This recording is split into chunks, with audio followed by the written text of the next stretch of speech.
ఇంకొకటి ఈ చంద్రబాబు నాయుడు గారు బెయిల్కి సంబంధించి మళ్ళీ పిటిషన్ వేయాలని చెప్పేసి కూడా కొంతమంది ప్రయత్నిస్తున్నట్టు తెలుస్తుంది. ఎందుకంటే ఆయనకి బెయిల్ వచ్చింది హెల్త్ ఆర్డర్స్ మీద, ఆయన హెల్త్ కండిషన్స్ బాగలేదు, దాని మీద బెయిల్ వచ్చిందని చెప్పేశారు.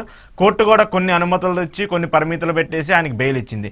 అయితే ఇటీవల జరిగినటువంటి కొన్ని సమావేశాల్లో కావచ్చు, లేదంటే మరికొన్ని సమావేశాలకు సంబంధించిన ఇష్యూస్లో ఆయన ఈ కేసును గురించి పదే పదే మాట్లాడటం, అరెస్ట్కి సంబంధించి మాట్లాడటం ఇలాంటివన్నీ జరుగుతూ ఉన్నాయి. వాటి మీద ఈ కండిషన్స్ మీ క్రాస్ చేస్తున్నారు, కోర్టు ఇచ్చినటువంటి రూల్స్ని, ఖచ్చితంగా చంద్రబాబు నాయుడు గారు బెయిల్ క్యాన్సిల్ చేయాలని చెప్పి కొంతమంది పిటిషన్స్ కూడా దాఖలు చేసేందుకు ప్రయత్నిస్తున్నారు. సో ఈ కన్సిడరేషన్స్ ఏమైనా తీసుకునే అవకాశం ఉంటుందా కోర్టు? అది కోర్టుకి ఇట్లాంటి ప్రయత్నాలు ఎవరన్నా చేస్తే అది చర్చకి రచ్చకి పనికొస్తుంది తప్ప చంద్రబాబు నాయుడు గారి బెయిల్ ఏమైతే కాదు. చంద్రబాబు గారికి హెల్త్ కండిషన్ లో బెయిల్ ఇచ్చి ఉండవచ్చు. ఆయన 52 రోజులు జైల్లో ఉన్నాడు. పాయింట్ ఏంటంటే చట్టం ఏం చెప్తుందంటే, కోర్టులు ఏం చెప్తాయంటే 7 సంవత్సరాల లోబడి కేసు ఏదైనా 7 సంవత్సరాల లోబడి శిక్ష పడితే అట్లాంటి కేసు నమోదిస్తే 60 రోజుల్లో బెయిల్ ఇవ్వాలి. నువ్వు ఏమైనా చేసుకో, కస్టడీలో పెట్టుకుంటావా, విచారించుకుంటావా, ఏమైనా చేసుకో. 7 సంవత్సరాల పైబడి శిక్ష పడే కేసు గాని తో జైలుకి వెళ్తే 90 రోజుల్లో బెయిల్ ఇవ్వాలి. అది మస్ట్ అండ్ షుడ్.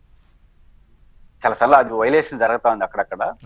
కానీ బట్ 7 సంవత్సరాలు పైబడే శిక్ష పడే కేసు అయితే, చంద్రబాబు గారికి 7 సంవత్సరాలు పైబడే శిక్ష పడే కేసే అది. అయినా 90 రోజుల్లో బెయిల్ ఇవ్వాలి. అరెస్ట్ అయిన తర్వాత, జైలుకి వెళ్ళిన తర్వాత. ఇప్పుడు 90 రోజులు 1 year అయిపోతా ఉంది.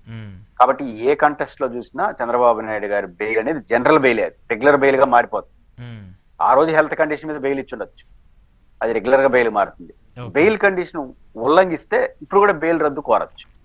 దానికి బలమైన కారణాలు ఉండాలి. ఎందుకంటే బెయిల్ ఇవ్వడం జడ్జి యొక్క విచక్షణాధికారం, బెయిల్ రద్దు చేయడం జడ్జి యొక్క విచక్షణాధికారం కాదు. ప్రాపర్ రూల్స్ ఉండాలి, ప్రాపర్ ఎవిడెన్స్ ఉండాలి. ఎవిడెన్స్ అంటే మీకు ఎందుకు బెయిల్ ఇచ్చామో ఆ బెయిల్ ఉల్లంఘించినట్టు నిరూపించుకోవాలి.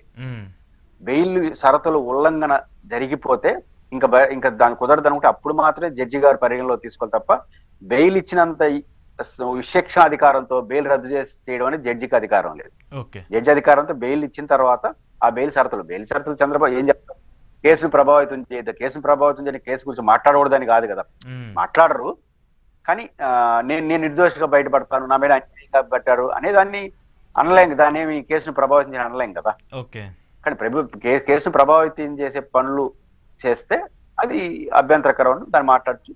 ఇప్పుడు అదే కదా ఆయన జర్నలిస్ట్ వెళ్ళింది, ఆయన ఆఫీసర్, ఆయన కింద పనిచేసే ఆఫీసర్ ఉంటారు, ఆయన పరిధిలో లేకుండా ఇంకో పరిధికి మార్చమన్నాడే కానీ ఆయన బెయిల్ రద్దు చేయమని అట్లా.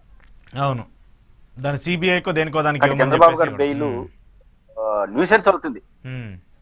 ఇప్పుడు రఘురామకృష్ణరాజు చేశాడు కొన్ని రోజులు, జగన్మోహన్ రెడ్డి గారి బెయిల్ పిటిషన్ రద్దు చేయమని హడావుడి 1 నెల రోజులు అయిపోతుంది, జగన్ అరెస్ట్ చేసేస్తారు, ఆ మీడియా పండుగ చేసుకునింది కదా. అలాంటి పండుగ ఈ మీడియా చేసుకోవచ్చు. ఇప్పుడు చంద్రబాబు నాయుడు బెయిల్ రద్దు చేస్తున్న పిటిషన్ వేసి వీళ్ళు పండుగ చేసుకోవచ్చు. పండగే తప్ప అదేం జరగదు. చంద్రబాబు గారి బెయిల్ ఏమైతే ఏమీ కాదు.